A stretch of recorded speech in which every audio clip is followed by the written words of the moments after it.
नमस्कार दोस्तों, स्वागत है आपका मेरे YouTube चैनल में। आज मैं आप लोगों को अहोई अष्टमी व्रत की कथा सुनाने वाली हूँ। अहोई अष्टमी का व्रत कार्तिक माह के कृष्ण पक्ष की अष्टमी के दिन किया जाता है। यह व्रत माताएं अपनी संतानों के लिए रखती हैं। इस व्रत का विधि विधान से पालन करने से संतान का स्वास्थ्य उत्तम रहता है तथा संतान दीर्घायु होती है। जो महिलाएं अहोई अष्टमी व्रत का पालन करती हैं वह रात्रि काल में करवा से तारों को अर्घ्य देती हैं। यह व्रत संपूर्ण भारत में परंपरागत रूप से अत्यधिक प्रचलित है तथा बहुत बड़े स्तर पर महिलाओं द्वारा अपने बच्चों के लिए यह किया जाता है। यदि आप भी इस व्रत का पालन कर रही हैं तो श्री अहोई अष्टमी माता की व्रत कथा अवश्य पढ़ें। पूजा के दौरान साहूकार की कथा को पढ़ना या सुनना अनिवार्य बताया गया है। इस कथा के अनुसार प्राचीन काल में एक साहूकार के 7 बेटे और 7 बहुएं थीं। इस साहूकार की एक बेटी भी थी जो दीपावली में ससुराल से मायके आई थी। दीपावली पर घर को लीपने के लिए 7 बहुएं और बेटी मिट्टी लाने जंगल गई।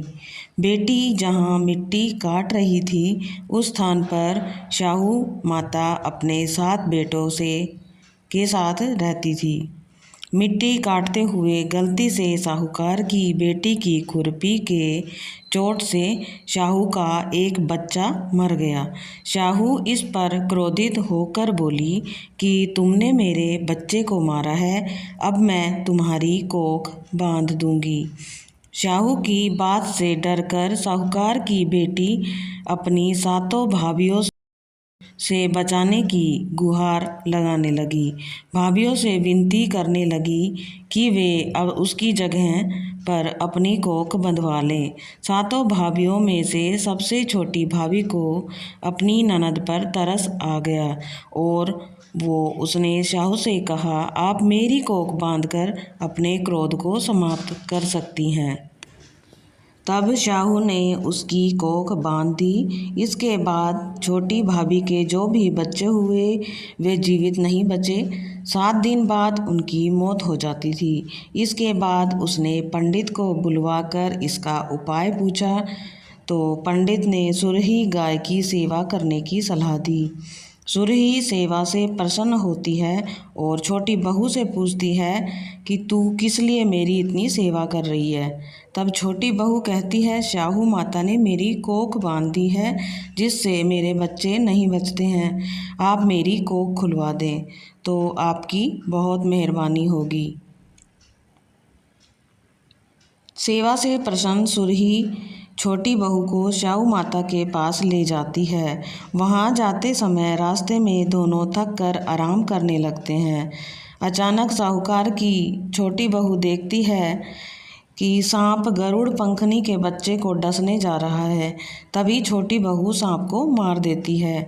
इतने में गरुड़ पंखनी वहाँ आ जाती है और अपने बच्चे को जीवित देखकर प्रसन्न होती है। इसके बाद वो छोटी बहू और सुरही को शाहू माता के पास पहुंचा देती है।